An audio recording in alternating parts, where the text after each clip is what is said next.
Welcome back to Hobby Universe Outdoors. I'm Len, and today I'm just going to be doing a quick video on my process for how I remove and install the drive belt on this John Deere X590 garden tractor when I'm installing or removing the snowblower. This method would also work with a lot of the newer X500 series tractors. Anything from I think 2016 and on has this new attachment method, and that's when the belt installation seemed to really get more difficult, and at least that's what I found.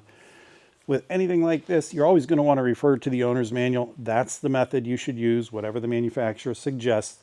This video is for reference only. This is just me showing you how I've been doing it. Looking at the left side of the tractor, at the front where all the pulleys are that run the snowblower, the one on the far left side is going to be the idler pulley. That's the one that you have to move towards the left side of the tractor to get the pressure off the belt so you can remove it from underneath. There's that larger pulley underneath the tractor. That pulley is called the idler pulley. It is spring loaded. So again, the trick is to bring it this way towards the left side of the tractor. And I've tried jamming a 2x4 in behind it and trying to put some pressure on it. It does have a spot for a 3/8 inch socket. Some of the other belts, like on the mower deck, you're able to use a 3/8 ratchet to manipulate those idler pulleys and take the pressure off. It just does not work on this snowblower, at least not that I've been able to do.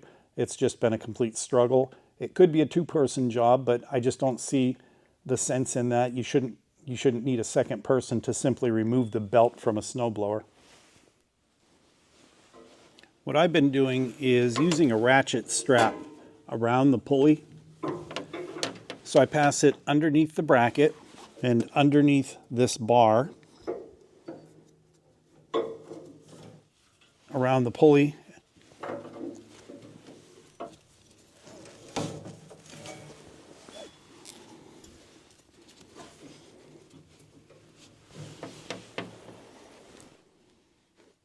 Well, it's fairly difficult to see, but I went under the bracket, around the pulley,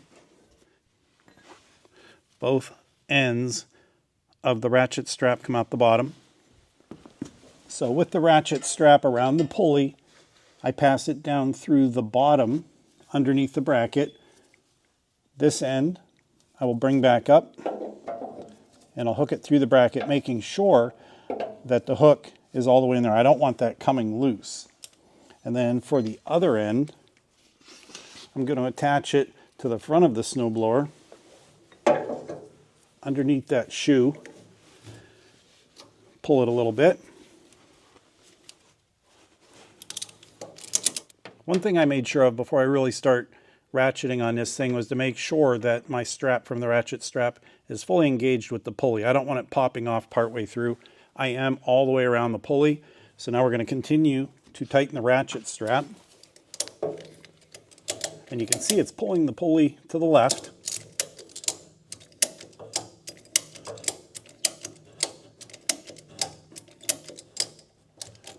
And I felt a hard stop, so that's where I'm going to quit ratcheting. That's as far to the left as it's going to go. Between the side of the bracket and the pulley, I'd say there's a little less than an inch. That's as far as I'm going to go. There should be plenty of room for me to remove that belt now. So now that we've got that idler pulley as far to the left as we can get it, and double checking to make sure nothing is moved, that thing's not going to let go. You can see we've got quite a bit of slack.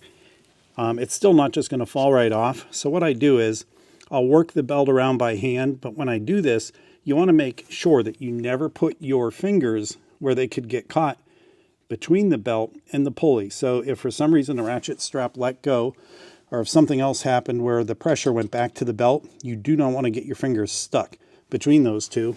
So I kind of feed the belt down a little bit.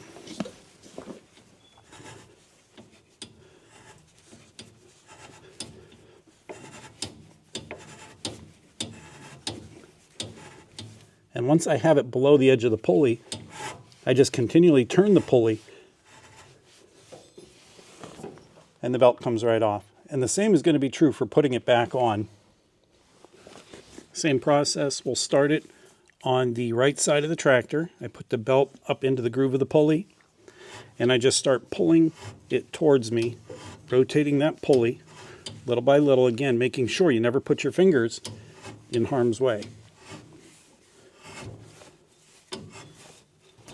And that's it. Our belt is now reinstalled. Now that we got the belt reinstalled, we can take the pressure off the ratchet strap.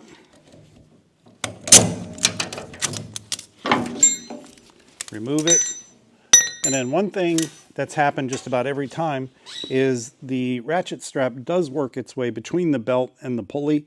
So you're going to have to get up in there and monkey around a little bit to get it freed. That time it came out fairly easy. Usually I had to fight with it. It would get stuck between the belt and the pulley. This time it wasn't a big deal at all. It just came right out. We're going to make sure it works the way it's supposed to.